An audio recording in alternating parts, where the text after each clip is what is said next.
Buhari and his team begin retreat to reappraise the cabinet and its performance based on promises made to Nigerians. We dissect what they've said, what they plan, and what they have not done.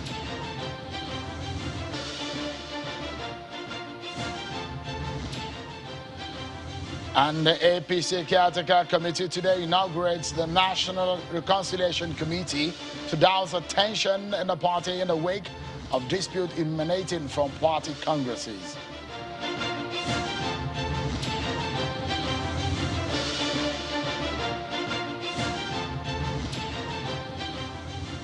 Hello everyone, welcome to Politics Today, live on Channel Television.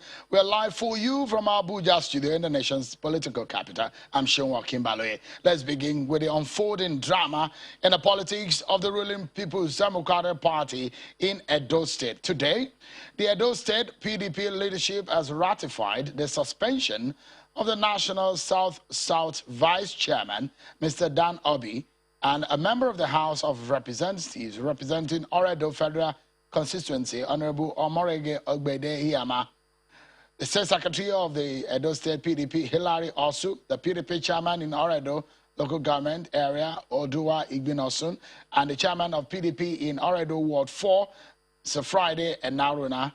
The suspension of Mr. Obi and others was ratified by the PDP leaders across the 18 local government areas and 3 senatorial districts of the state during an enlarged meeting of the party leaders, which held in Benin City earlier today. The motion for the ratification of the suspension was moved by Mike Nosa Hima, a leader of the PDP in Oredo local government area, and was seconded by Silvanos Eruaga, the leader of the party from Esako West local government area. Take a listen to a part of that proceeding today in Benin City. You cannot go to farm plants and allow us to destroy your plants. So this moment, I am going to go back to what we did a few days ago. The suspension of a few persons. I'm going to make reference to it. Mr. Naruna Friday Hammer, former chairman, Ward 4, Oredo, who is suspended. Mr. Oduwa Igbinosun, former chairman, Oredo Local Government, who is suspended. Honorable Omorege Ogbede Ihama, Rep, who has been suspended. Mr. Leslie Ebozogi, former chairman, Owa East. Mr. Vincent Umoru Epemori, former chairman, Esako East. Mr. Kayode Ogunosi, former chairman, Akoko Edo. Mr. Shegun Saki, former chairman, Edo North Central District. Honorable Abdul Kasim, former chairman, Esako Central LGA. Mr. David Oko Aigbejo, AK Arizona, former chairman of Owa East Local Government. Yes, sorry, thank you.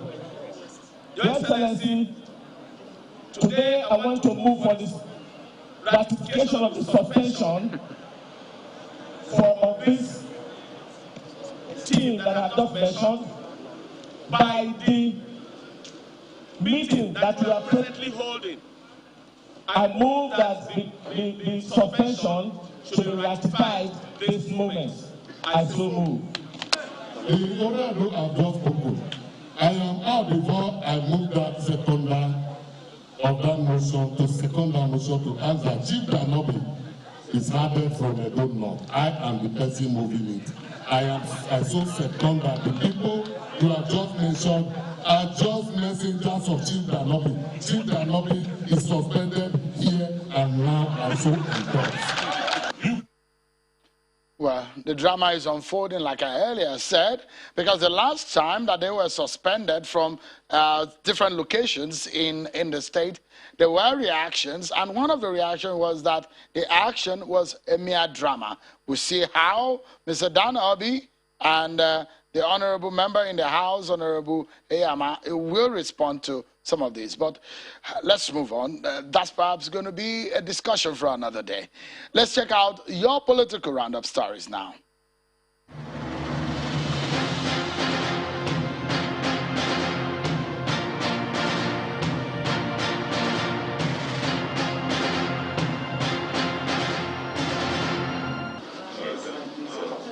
The Civil Society Legislative Advocacy Center, CISLAC, is calling for the prosecution of Nigerians indicted in the Pandora Papers, released by the International Consortium of Investigative Journalists. The Executive Director of CISLAC, Mr. Alwa Rafsanjani, made the demand at a news conference in Abuja, insisting that government and its anti-graft agencies should not treat the reports like the 2016 Panama Papers, which also indicted some politically exposed persons. But there's been no prosecution of those indicted 5 years after. We call on civil society organizations to commence efforts to ensure these exposures does not go the way the 2017 and 2016 Paradise and Panama Papers. Barely 5 days to the State Congress of the All Progressives Congress across the country, some leaders of the party from Benue South Senatorial District are threatening to dump the APC if a candidate is imposed on them. The group, led by former Senate President Senator Ame Bute and former Minister of Agriculture Mr. Audu Obe, is particularly rejecting the alleged imposition of the state chairmanship candidate of the party by microzoning it to Ogbadibu, where the outgoing chairman hails from. The zoning of the state chairman in Abuja is hereby rejected by the regime. Meanwhile, the State Publicity Secretary of the party, Mr. James Ongoga, is denying such plans, saying the zoning was done to ease the process. Our leader, Senator George Akume, says he's not imposing his will on anybody. And ahead of the 2023 general election, the governor of Kogi State, Yaya Bello, has met with the Emir of Zozo, Ambassador Nuhu Bamali, and the chairman of the Northern Elders Forum, Professor Ango Abdullahi, in Kaduna State, over his presidential ambition. The governor, who met with them behind closed doors, describes his visit as a homecoming, having schooled and lived in the ancient city of Zaria, which is why he's here to make consultation with the elder statesmen. We are on consultation towards the next project that Nigerians are calling on me.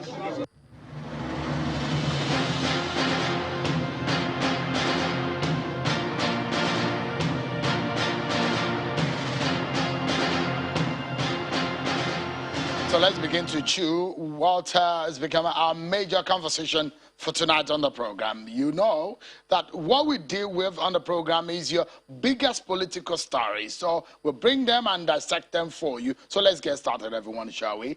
As part of efforts to reposition the All Progressives Congress ahead of the National Convention and the 2023 general elections, the party has inaugurated a 9-member National Reconciliation Committee. Speaking Abuja shortly after inaugurating the committee, the national chairman of the party, Mr. May Malabuni, stresses the need for the committee to reconcile, harmonize, integrate, and unite members of the party in order to cement all cracks and seeming differences.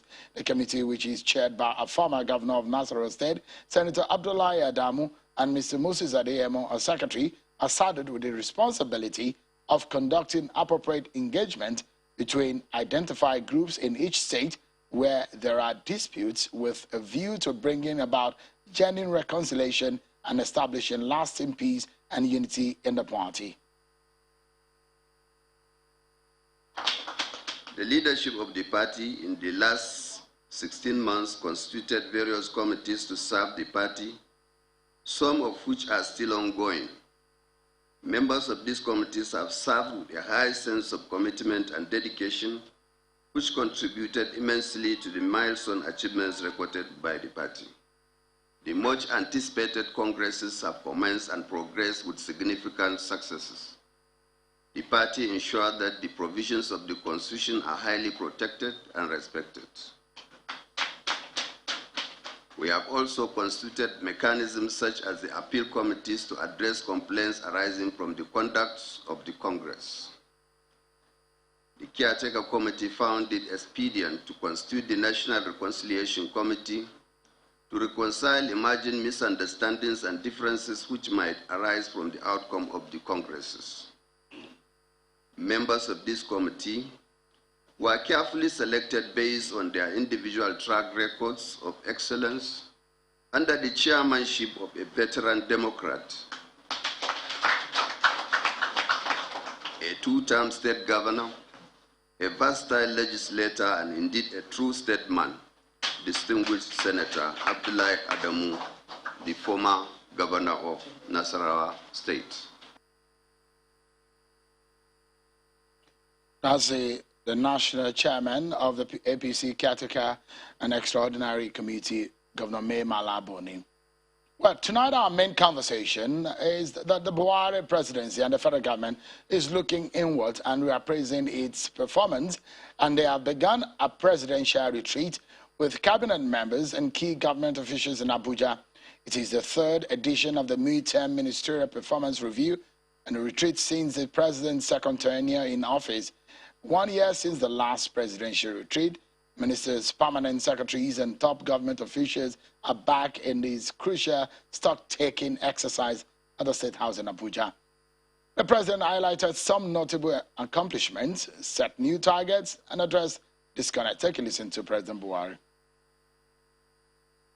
Welcome you all to the midterm ministerial performance review retreat organized to assess progress made towards the achievement of the 9 key priorities of this administration to achieve our ambitious plans and bring several ministerial deliverables back on track for completion by 2023.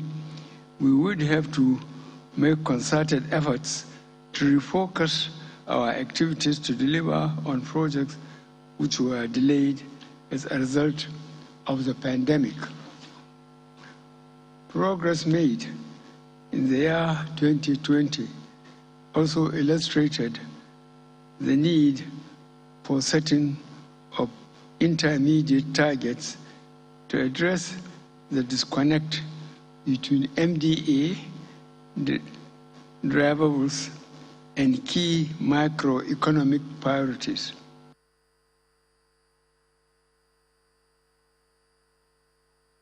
President Buhari, when he gave the opening speech at that presidential retreat, afterwards, the vice president spoke, and we had other speakers. We also had officials of the British government who also was part of it, and some other international officials who were part of that meeting, plus also some Nigerians eminent Nigerians who were part of that meeting. So let's dissect for you some of the issues raised. We'll take a look at the priority areas, and you can perhaps judge for yourself how this government has fared in terms of what they promised and what they have delivered. Take a look at some of the priority areas that the government said they want to execute. So there are 9 of them. They said they want to build a thriving and sustainable economy, enhance social inclusion and reduce poverty, enlarge agricultural output for food security and export. They also talked about the issue of infrastructure, sufficiency in power, expand transport and other infrastructure development, expand business growth and entrepreneurship, and industrialization. These are the promises and the areas they wanted to focus on, and security caps it all. But how far has this government fared based on these priority areas? Can you tick them good, pass, or fail, or weak, or woeful? How would you judge them? Because at the end of the day, they are working for the Nigerian people. They have been asked to do the job. Have they fared well? Let's get talking, everyone. I'm being joined tonight by a political analyst and a columnist. Mr. Jidiojo is here with me in our Abuja studio. And from Lagos virtually is a political strategist and a lawyer, Mr. Curtis Adiba. Thank you so much, gentlemen, for joining us tonight. Let me begin with you, Mr. Jidiojo. Give us a sense of what you make. This thing happened in the first term of President Buhari, but we have now seen some kind of consistency. This is the third time it's going to be happening in the second term. First and foremost, how does that come to you for someone who analyze political events and policy issues and governance? Well, first, I think I need to commend the president for taking time off to have an introspection with his team. This is very needful.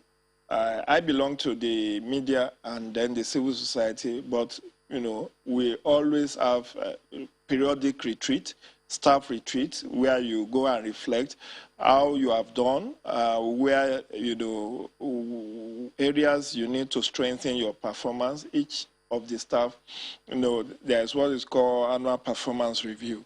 So it's something that I think the president possibly copied from the development sector, because that's the orientation that we have. But governance is cross-cutting, and it is good and ideal that time is being taken off the schedule of the president to reflect with his team how they have gone, how far they have done, and what they consider as their challenges and achievements.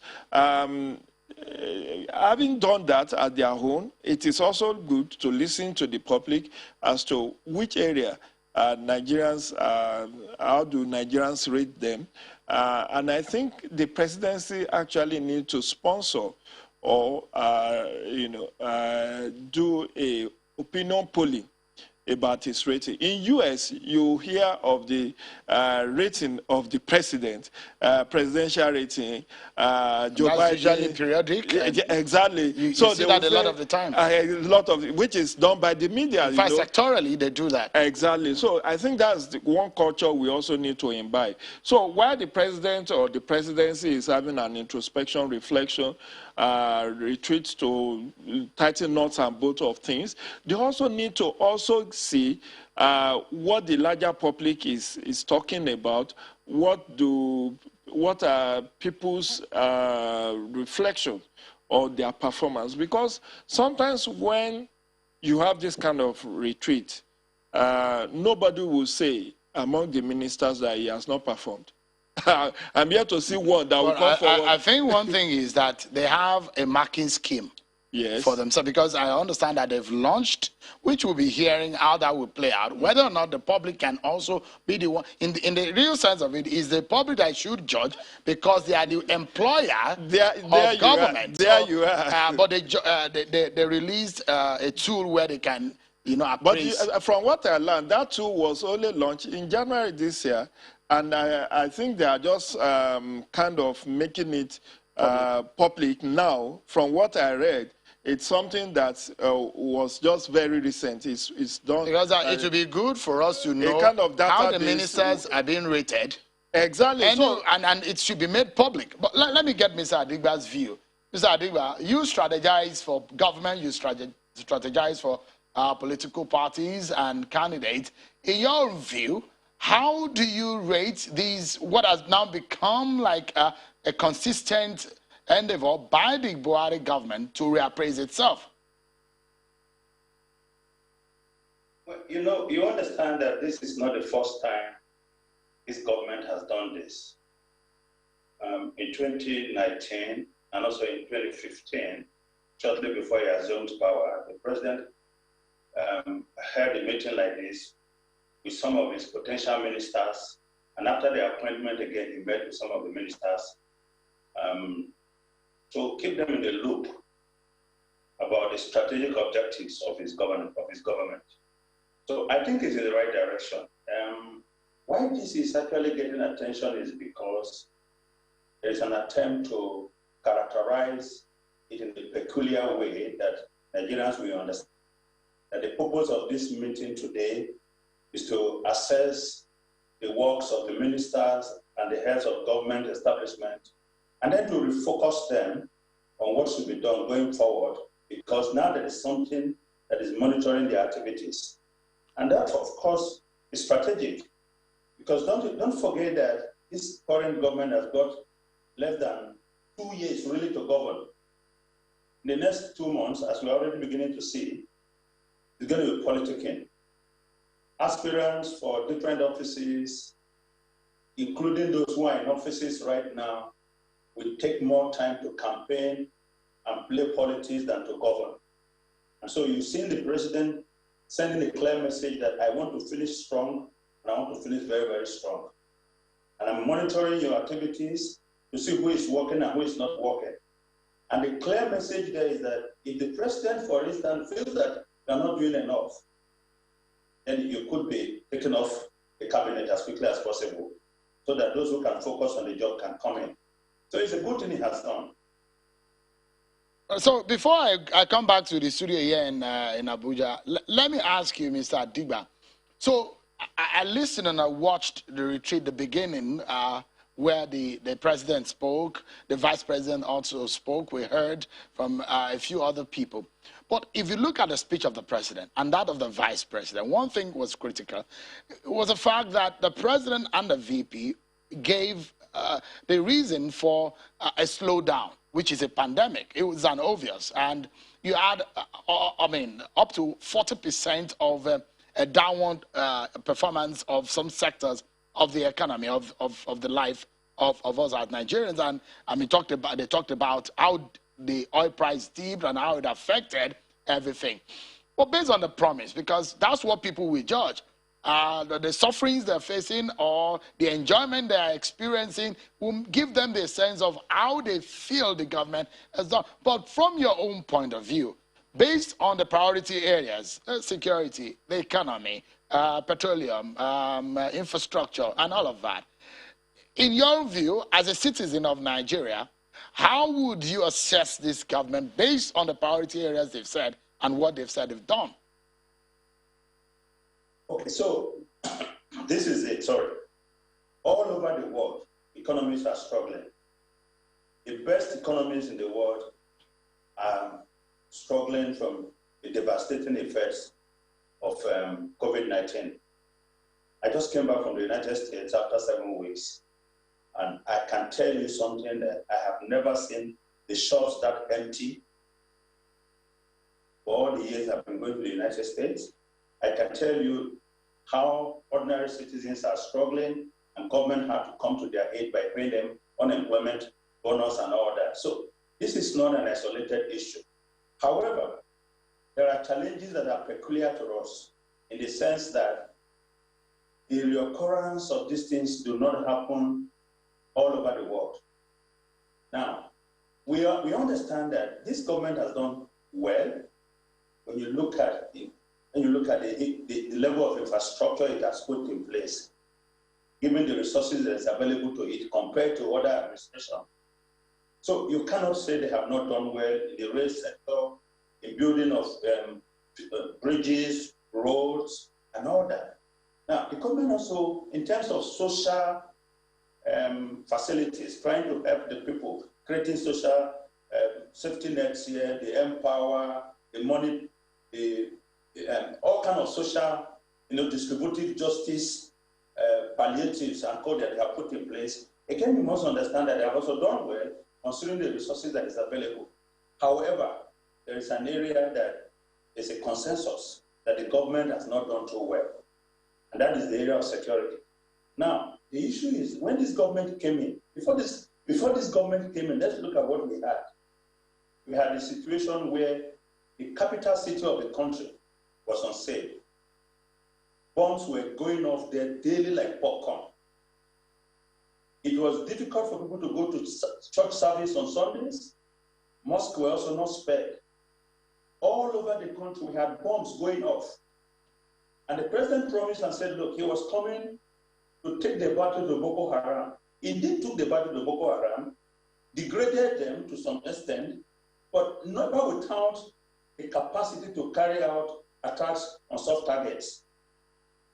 Now, that was what was going on until the bandits resurfaced and started carrying out all kinds of attacks in different parts of the country.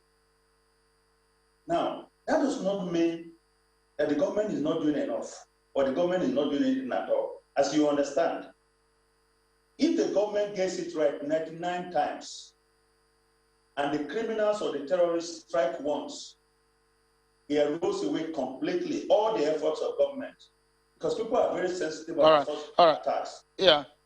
So let me allow Mr. Ojo. Do you agree with Mr. Adigba on that appraisal?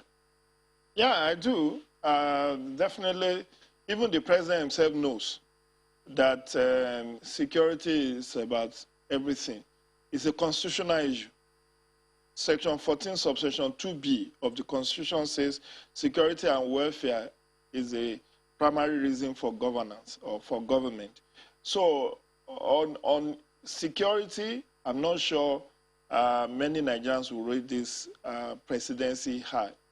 But I need to also say that aside from security, even in terms of the issue of economy, the ease of doing business, of course, there's a nexus between insecurity and ease of doing business, because here you are, the central bank is supporting their through anchor borrowers program, trillions or billions of naira to farmers, to other sectors.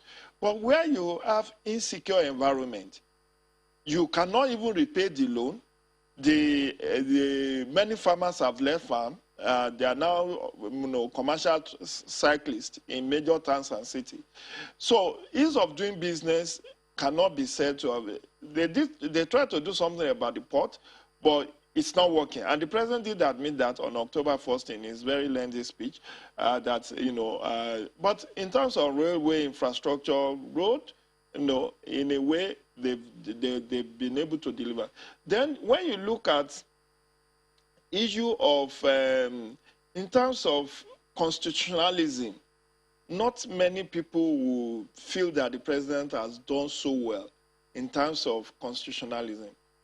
But I must say that the challenge of governance in Nigeria cannot be 100% put at the doorstep of the president. Like he said in his October 1 speech, I still refer to that many Nigerians thought governance in Nigeria is about president and presidency. It goes beyond that. There are 3 tiers of government, there are 3 arms of government.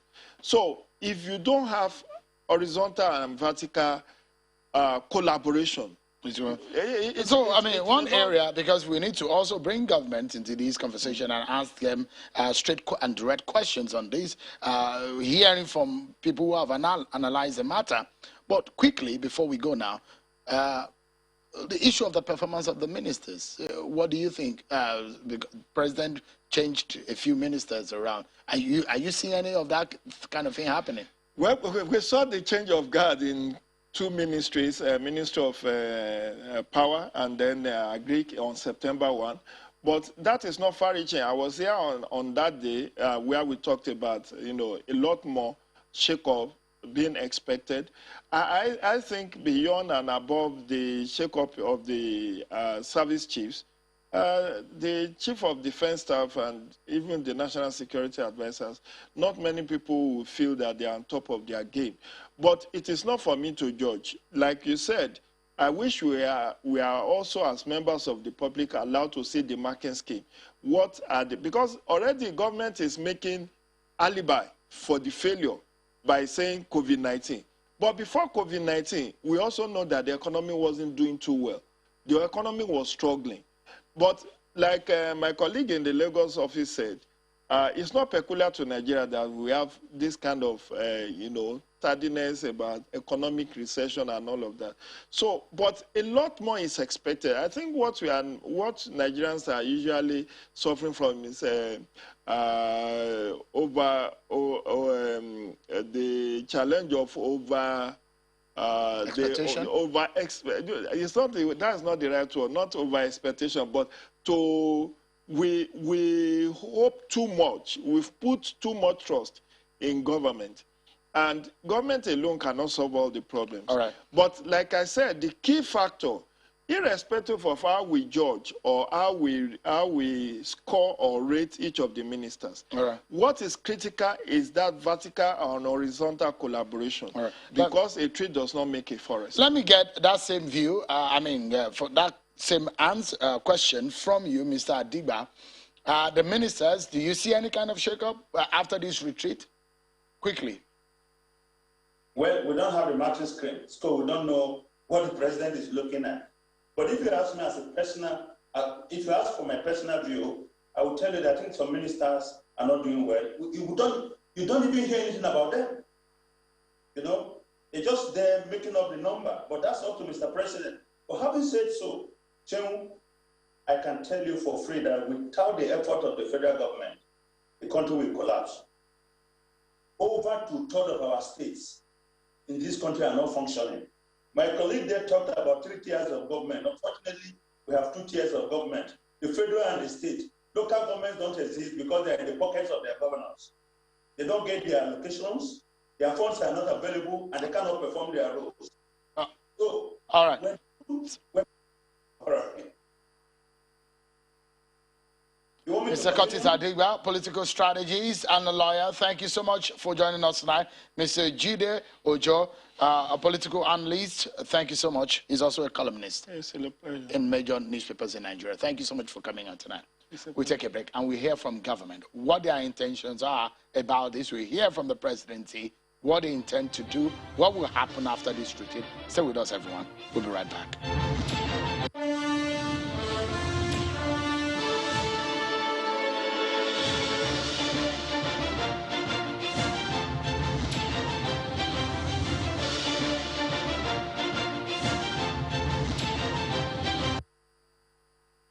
I think that one of the most important things is that there must be synergy between the fiscal and the monetary authority.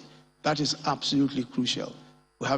We must be able to deal with the synergy. We must handle that synergy between the monetary authority, the CBN, and the fiscal side. Sometimes it appears that there is competition between this, especially on the fiscal side. If you look at some of the interventions, you will find that those interventions, there are interventions that should be managed by ministries. So the Ministry of Industry, Trade and Investment should handle MSME interventions and those kinds of interventions. And we should know what the CBN is doing. In other words, if the CBN is going to intervene in the MSME sector, it should be with the full cooperation and consent of the Ministry of Industries. If they're going to intervene in agriculture, it should be with full consent. So that synergy is absolutely important.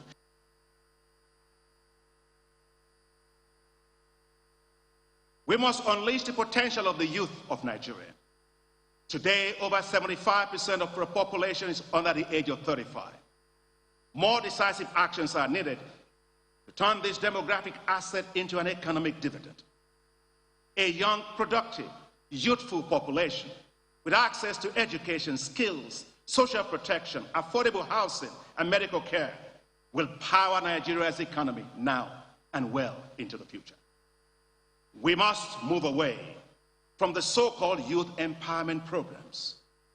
The youth do not need handouts. They need investments. I would therefore like to commend you, Mr. President, for your decision to establish the Youth Investment Fund. That is why also the African Development Bank is currently working with central banks and countries all across the continent to design and support the establishment of what we call Youth Entrepreneurship Investment Banks. These will be new financial institutions run by young, professional, and highly competent financial experts and bankers to develop and deploy new financial products and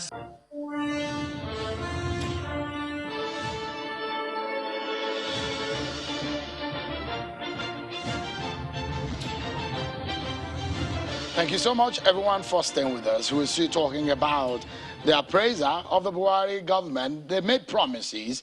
Now, have they performed? Have they delivered on those promises?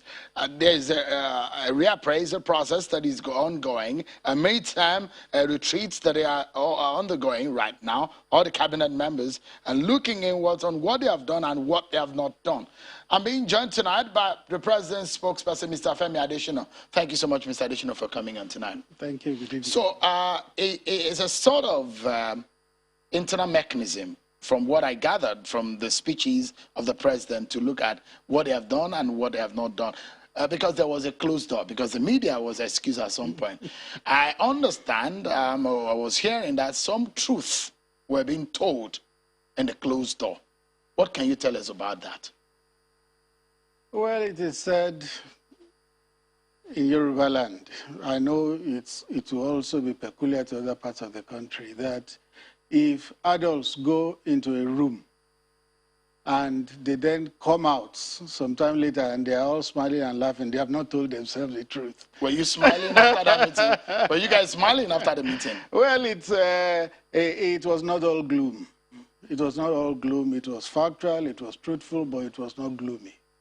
It was not gloomy. Were the ministers that performed, were they told they performed? The ones that didn't perform, were they also told that they did not perform? It was not about Judgment Day for the ministers. It was supposed to be an appraiser, isn't it? But not Judgment Day. An appraiser is some kind of judgment. Yeah, no, it's not Judgment Day. It's not Judgment Day. What happened was that the 9 priority areas were considered, and the ministries responsible for the different areas were then assessed based on what and how they have performed vis-a-vis those 9 priority areas.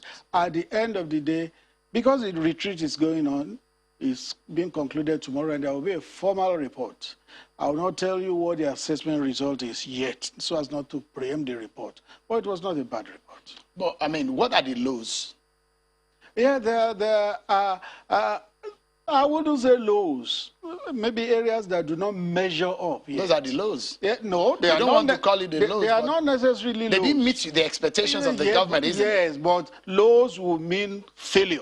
No, but you have highs. Yes, I'm going to come to the highs, but I want to get the lows first. No. It wasn't seen in that sense. It wasn't seen in that sense. Each priority area was considered, and the strengths and the weaknesses of the ministries in charge of those areas were considered. So which one were, which of the weaknesses? Like I told you, this retreat continues tomorrow. Or should we go into, maybe I can ask you direct questions on those weaknesses, at least from the citizen and journalist point of view. We might be able to take you on that. Oh, yes. I mean, because the government made promises onto what they want to do for Nigerians. Sure. And now we're asking questions on these 9 priority areas. You set the parameters that you want to be judged by. And then let's look at it. First and foremost, there is an excuse that COVID-19 slowed us down. You heard what Mr. It's not an excuse, it's a reality. But it's an excuse anyways, because if you give, it might be a reality, but you're giving us a reason why you have not been able to deliver as much as you wanted to. So that's the question. But so in that sense, Mr. Adesina, that is fast becoming history.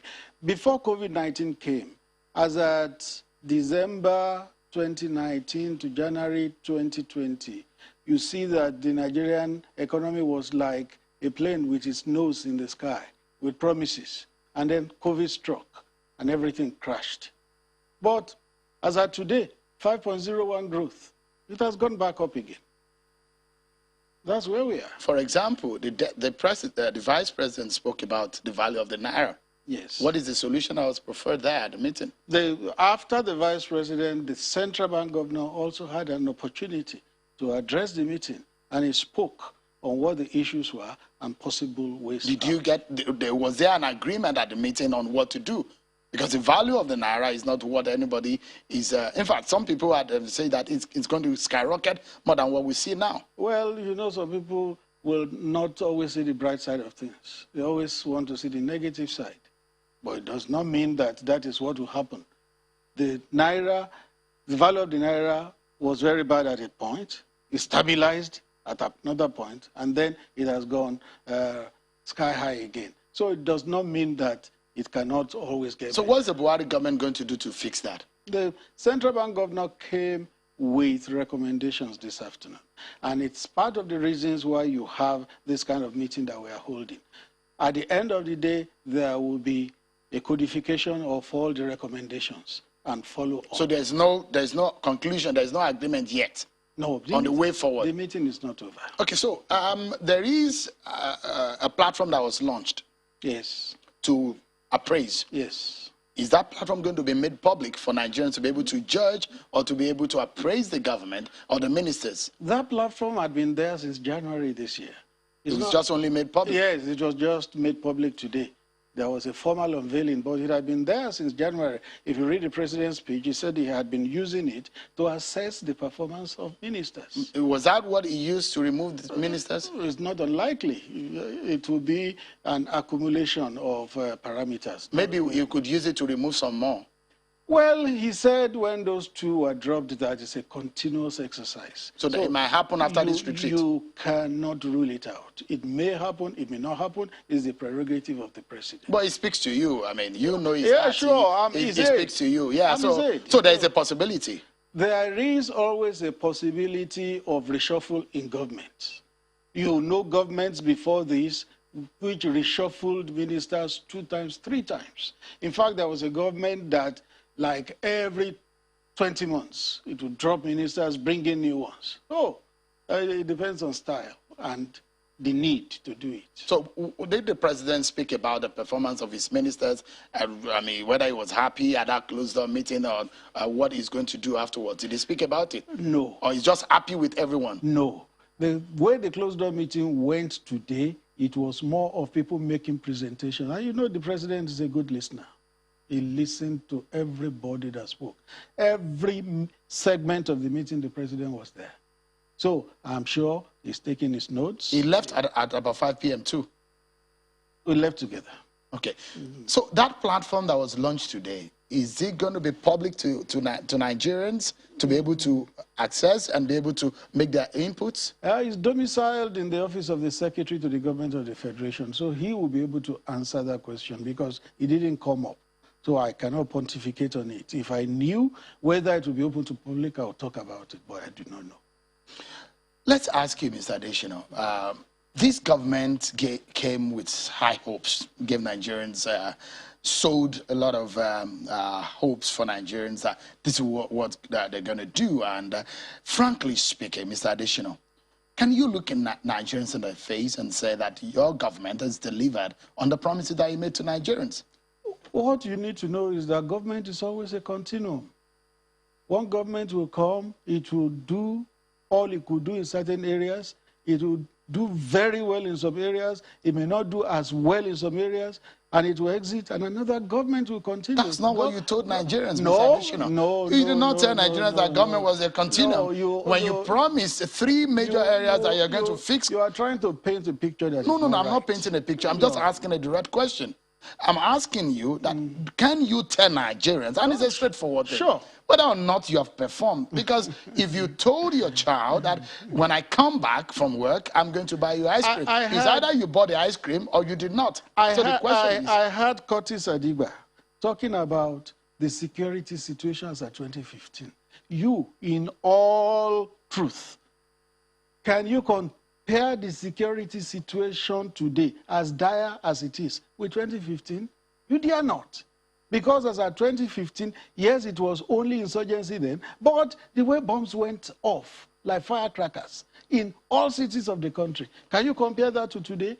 So it would be disingenuous for you to say that there hadn't been improvements in certain areas in security. No, I didn't quite say that. I'm asking, I'll just ask you a question, only that you have not answered my question. So, you know, you have a way around my questions.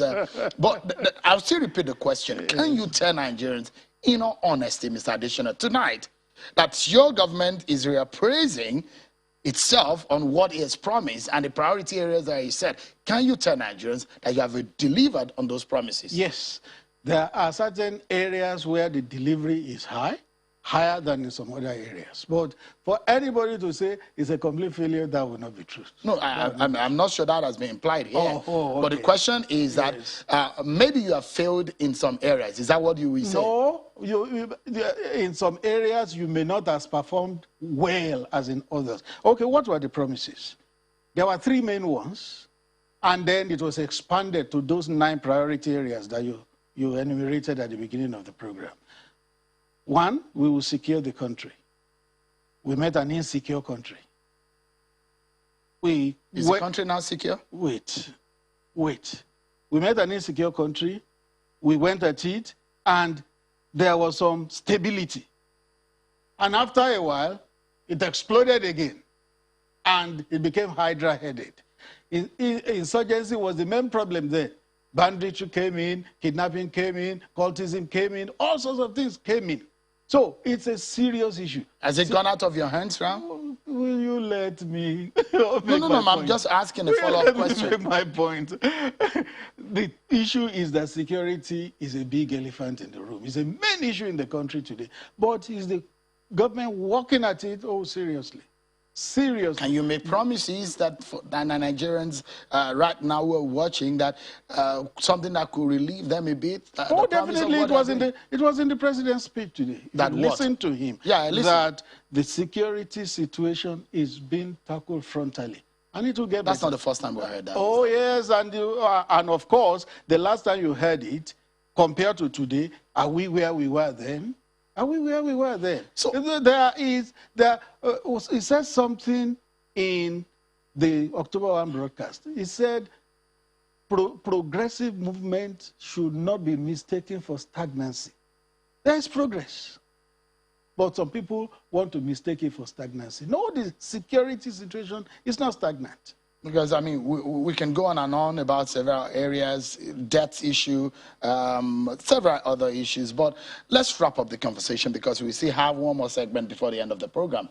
The big question is that how did the government rate itself right now? If 10 being the highest, 1 being the lowest, from the point of view of this Buhari government, how did you rate yourself? Let me tell you that the rating was done by a neutral body. It was like a consultant, not even a government body, that came, made a presentation, did the performance assessment based on those 9 priority areas. And what did they say? Premature to tell you now, because the meeting continues tomorrow, and after it ends, there will be a formal report released, where I know what that neutral body gave government in those 9 priority areas. Is it good or bad? Quite good.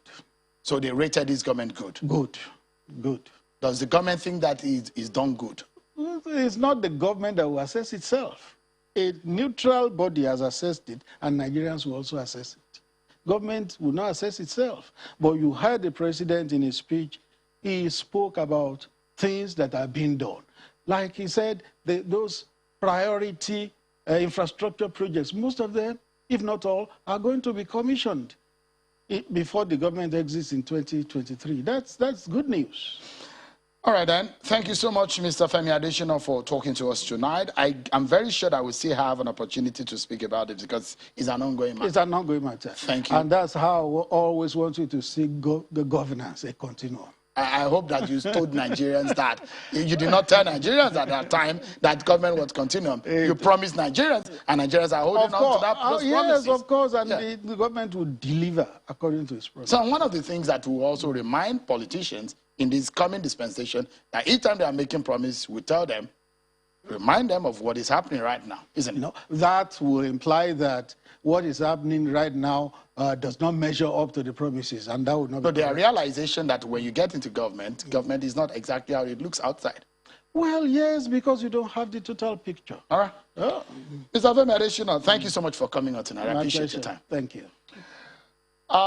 We switch gears and talk about the governorship election in Anambra State. We've been speaking with a series of candidates and those who are in the know, as the election is just about a month away.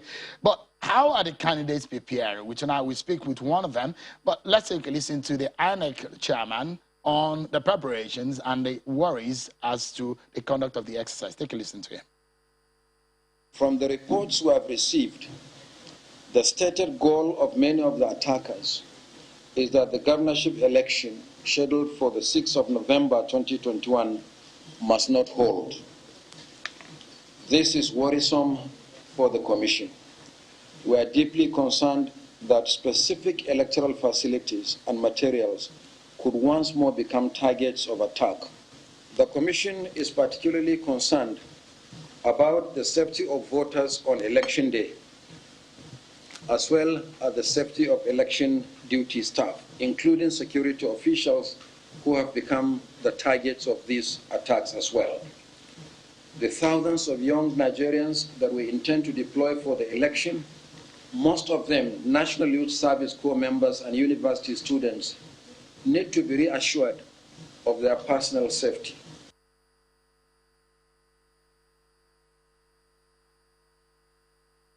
Thank you so much, everyone, for staying with us.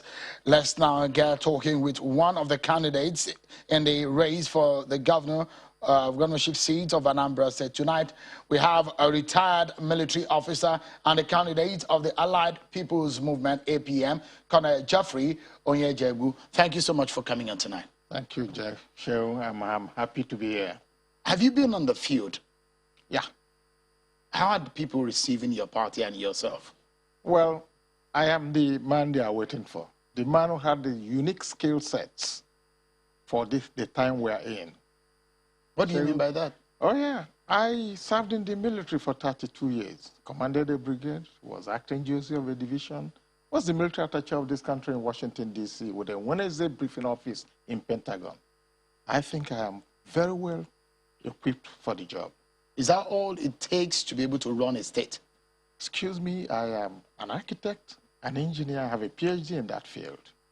I think with all this unique skill set, I am the man they should all be looking for now. So, I mean, not underrating your skill set, your experience, laudable. You've done so well for yourself and for this country.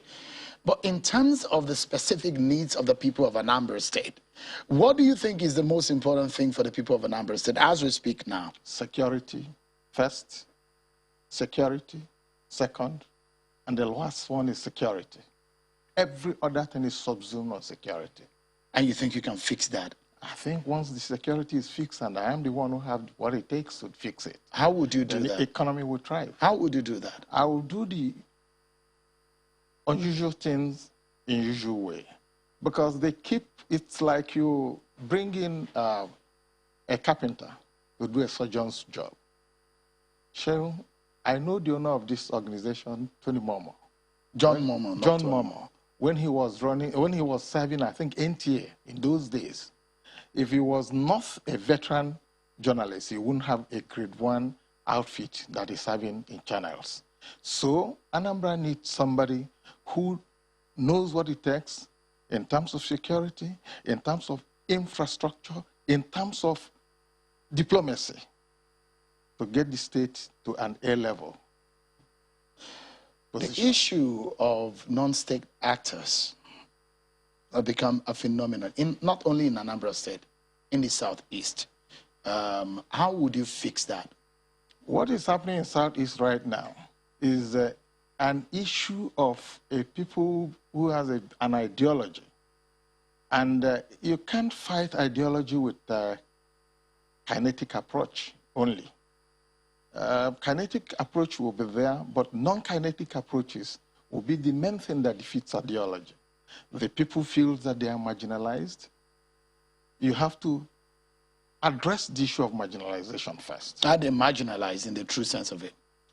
Well, I think we have in our constitution what is called federal character system, and even a commission to that. We should bring out all the departments and agencies, look at the headship of all the departments and agencies, and try to look at zone by zone, state by state, where the heads come from. Inclusiveness is what this country has to do right now. Today I was just watching the midterm reports of the ministers, and I am like, well, they keep missing one thing. Where are the people's buy-in? The Biafra in the mind of everybody who is marginalized, who is cheated. I can tell you that President Buhari became a Biafran all the times he lost the election that he thought he won. He may have won those elections, and the system shortchanged him. I think, and that system made him a Biafran. Anybody that is marginalized, even you, Shehu, once you are feeling cheated in what was supposed to be your rights, the Biafra in you will be in your mind. In the case of Anambra State, how would you fix that? How I will fix it is that it's majorly 80% of non-kinetic approach. You mentioned that. Yes. Because now, you didn't quite specifically talk about how you're going to fix now, insecurity. To break it down, first, I must dialogue. With who? I must dialogue with all the elements that are causing the problem. Nnamdi Kanu is one. I must reach to him. I must talk to him. We must discuss what is the problem. If it is marginalization, let us wait and see what will happen by 2023.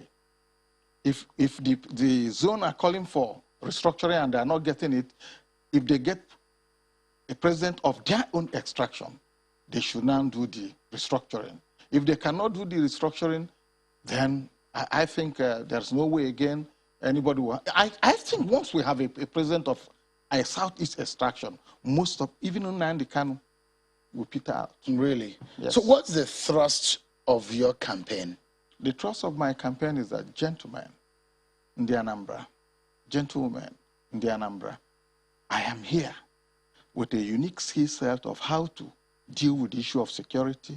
I will use the back door to reach those who are causing this problem of, because you can imagine where it has even gone out of the hands of IPOB. Because IPOB has said, please don't sit at home again on Mondays. But they keep sitting at home. It might be out of a fear element or the fact that non-state actors, as you mentioned earlier, the criminal elements, both sponsored and unsponsored, had hijacked a situation, a vacuum that existed. To wrap up the program now, as it is right now, we know money is very important in politics and in an election such as this. How are you getting funded? Shehu, I must be very honest with you. I don't even know where I'm getting all the funds, but funds are coming. But I am not one of the billionaires, okay? I'm a proud pensioner living within my means, you understand? But the truth of the matter is that money is the first thing in politics. Second thing in politics is money. And unfortunately, money is the third thing. All right. So do you think you can win this election?